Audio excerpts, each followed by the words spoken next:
Well, Starlee and Jonathan had a very simple hope: to go on stage and hold their own, win over the crowd with a few jokes.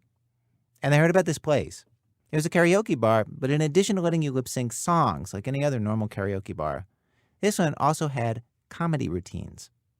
And so up on that screen where normally the performer would see the lyrics to I Got You, Babe, or whatever song, jokes would appear, setups and punchlines, complete comedy routines. What could be easier, they thought. Starlee and I talked quite a bit about chops, comedic chops, pacing, placement of the zinger, when to employ whimsy and when to employ wit. Chops.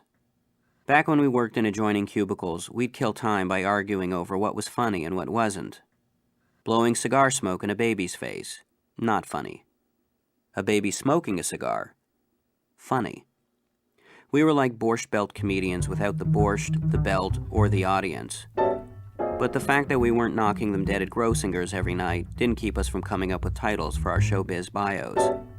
Starlee's book was going to be called The Woman Behind the Chops, while I intended to call mine Sir Chops-a-Lot.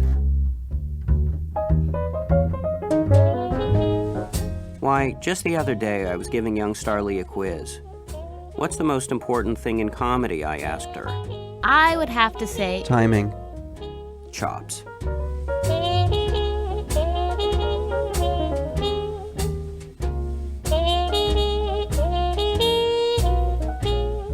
So finally, Starlee and I, after years of talking about comedy, actually decided to go out and create comedy. We were going to take it to the stage and tell jokes for an audience at this karaoke bar.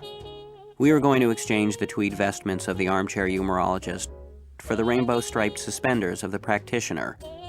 We wanted to see if we had what it took. The karaoke bar is called the Hidden Cove, and it had catalogs of different comedy routines, all from the late 80s, early 90s. Starlee had already looked through them. She decided she was going to do a men-bashing routine called Men Are Perfect, Jerks. We talked about the proper delivery. Men are perfect. Jerks. How's that? Too deadpan. Like, imagine yourself walking away from the mic and then coming back to the mic. You think Turning so? your head and saying into the microphone, jerks. Okay. Men are perfect. Jerks. That's not bad. I'd give it maybe a little bit more pause. The difference in our comedic approach is vast, as is our approach to life. At the office where Starlee and I used to work together, people whose names she didn't even know would seek her out, bringing her homemade bread, presenting her with souvenirs from their vacations, and even setting aside her favorite caramel taffies from the communal office candy dish. I, on the other hand, had made the effort to learn the names of their children, grandchildren, and in one case, their pet hamster, Mr. Jinglepot. For all of this, I got nothing.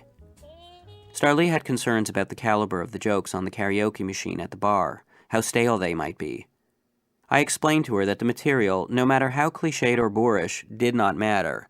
A true humorist, I said, could stand on stage and get laughs while reading an eviction notice. It was all in the delivery. It was all about chops.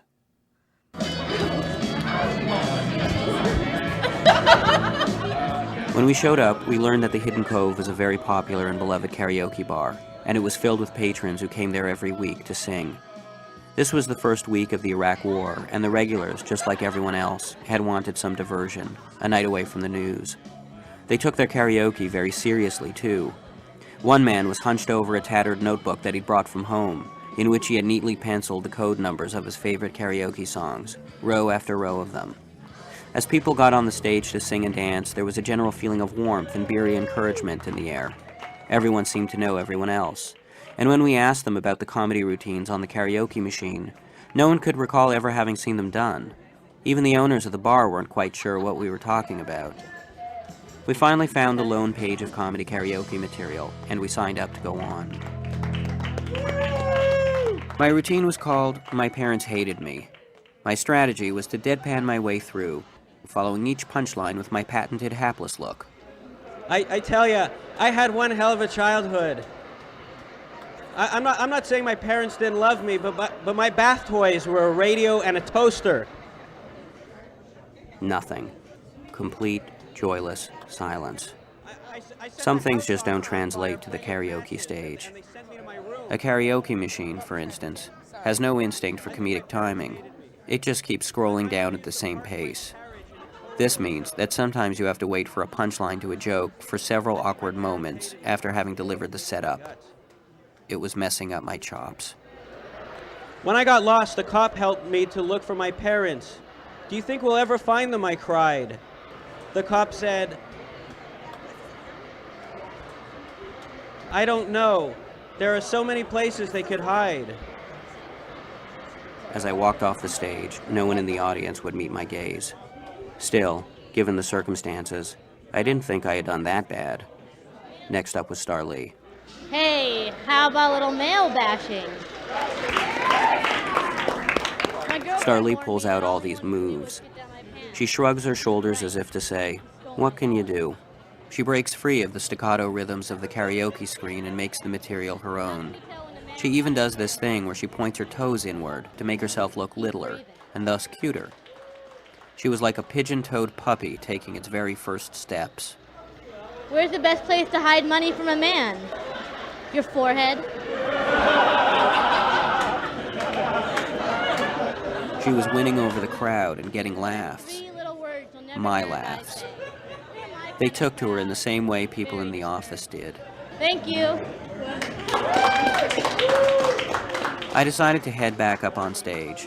I was warmed up and the audience was a little more familiar with my work. Plus, I chose a better routine this time. Earlier, I had self-deprecated myself out of laughs. Now, armed with a new selection of material from the karaoke machine, celebrity bashing jokes from 1992, I was gonna kill. I hear Cher named her daughter Chastity in memory of her preschool years. Not only were these jokes old and dated, but they were also tasteless and offensive. Did you hear about Roseanne Arnold? Still, I soldiered on, unaware that the grandest failure of timing in the history of comedy was about to unfold. Before I play you this next bit of tape, I should say in my own defense that a karaoke screen holds a weird hypnotic power. You can't help reading whatever rolls down the screen, and you only figure out the meaning of the words you speak as they are tumbling out of your mouth, and then it's too late. I'm going to play you the tape now. Please remember, it's not my fault. What's the difference between Ted Kennedy and the Iraqi army? Ted Kennedy has at least one confirmed kill. I don't write this stuff.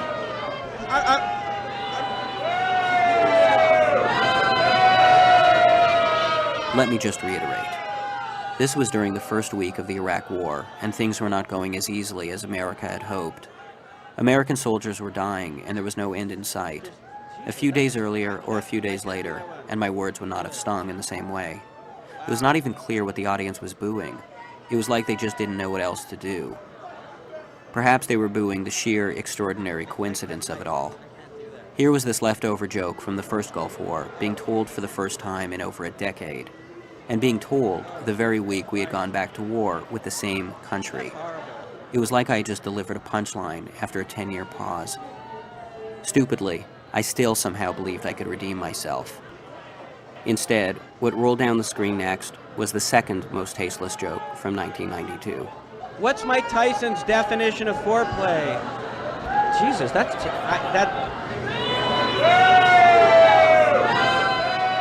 At this point, the owner actually turned off my mic. Thank you.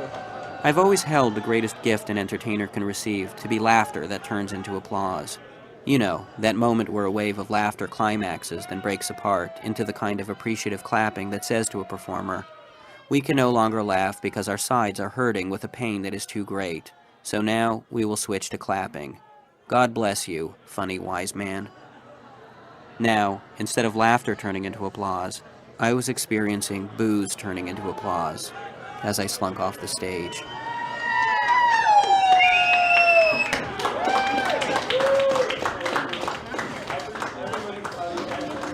There wasn't an aspect to that applause that was sort of, that they were kind of with me, that they were sort of, hey, you're all right. Like we both just went through a bad situation. And Are you kidding? a little, I mean, because I have to admit that a little bit, I kind of felt like There was sort of sympathetic applause a little bit. Oh, you're crazy. You're so crazy. I can't believe it. You're in total denial. No, I just wanted to run that by you because I thought maybe that was possible. No, trust me. They were against you.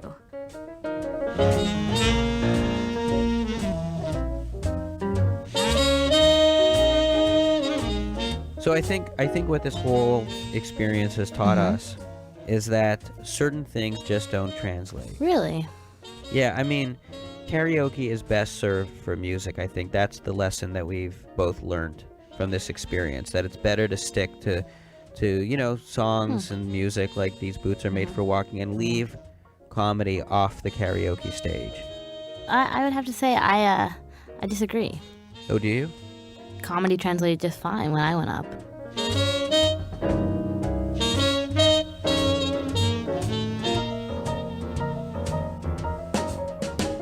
Since karaoke night, I was so pumped up from my success. Oh, really? Yeah, that I've thought of some new titles for my book. You want to hear them? Sure. Okay. My Chop's My Life. Chopzilla, the chop that was heard around the world. Queen Chop Tifa. Is this your idea of a victory lap? I'm funnier than Jonathan. That's nice. The kid stays in the chops. A chip off the old chopping block. Lil Chop. It's lonely near the chop. They call me Choppy. Campanero, a life of chops.